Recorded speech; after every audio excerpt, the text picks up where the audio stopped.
What's going on, y'all? Another brain drain. Today is March 14th, and here's my thoughts for the day. First off, Biden, you were right on about shotguns. Why not? They can't do that much damage, right? Ask Upper New York. 4 people killed. Dude's just carrying a shotgun.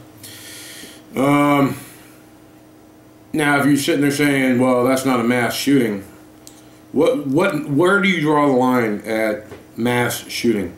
This dude could have done a lot more damage had he just continued on about, going store to store to store. Regardless, he used a shotgun, which Biden says, personally, just if you hear a bump in the night, step out your front door and take that double barrel and put 2 rounds in the air. Well, if I do that, I will be promptly arrested. And I don't think the cops are gonna give one rat's ass if I say, but Biden said I could. Doofus. So the government finally acknowledges that they released over 2,000 illegal immigrants because of budget constraints. And this is like over a month ago, well over a month ago, after denying it for a long ass time.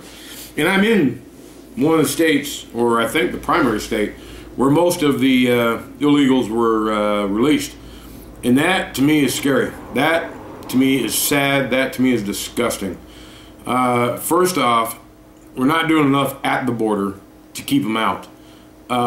We're not doing enough to make it the process of becoming a legal immigrant, a legal immigrant, I don't know how you phrase it, the process of becoming a citizen or, whatever. I acknowledge that is a very difficult system right now, which costs a lot of money and a lot of time. And that should be looked at. I do agree. I do think that Mexican, anybody, should have an easier route to get into the United States. So long as procedures are followed and we can find out whether they have a criminal past, that type of thing. That's what this country is based on. None of us are originally from here. No, none of us. Minus a very small few living on reservations that have no white blood in them. Everybody else is an immigrant. So we need to fix that part. I realize that. Regardless, if you come across the board illegally, you've now broken the law. You need to go to jail, be tossed back over the border, whatever.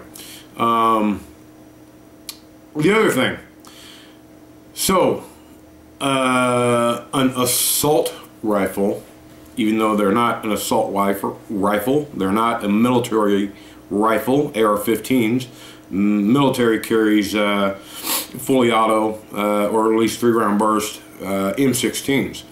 But the AR-15 can be beneficial to children. Illinois, of all places, has a youth baseball league that is raffling off an AR-15 to benefit the kids' organization. And people are all up in a rise about this, but the rifle itself was donated by a lady that owns a firearms shop, and it's a Rock River Arms Tactical AR-15, and she donated it for the raffle. Now, here's the thing: last year, in this same raffle, I don't know what they were giving away, but it wasn't an AR. They raised $10. To date, in 2 days, they raised $1,600. So that one rifle has benefited a whole bunch of kids. And that's only 2 days into the raffle. And they're getting a deluge of...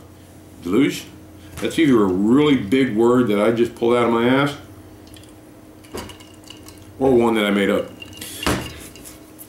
Either way, works for me. A whole bunch of phone calls from out of state, everywhere else, how to enter this raffle. And all that money is going to do is benefit these children. And that rifle, guaranteedly, will go through an FFL to whoever buys it. So it's not going to be a criminal getting it. And a bunch of kids are benefiting big time from it. I think that's a beautiful thing. Yo, that's my brain drain for the day. And hopefully today I'll be getting a phone call, maybe tomorrow. The new carb should be in for the van. And cross your fingers, it's the last big ticket item that I have to go through with it before getting into the fun stuff of working on the interior and, you know, doing all that and getting that up in the hills. That's what I'm really looking forward to. So until then, talk to you all later. Have a good time.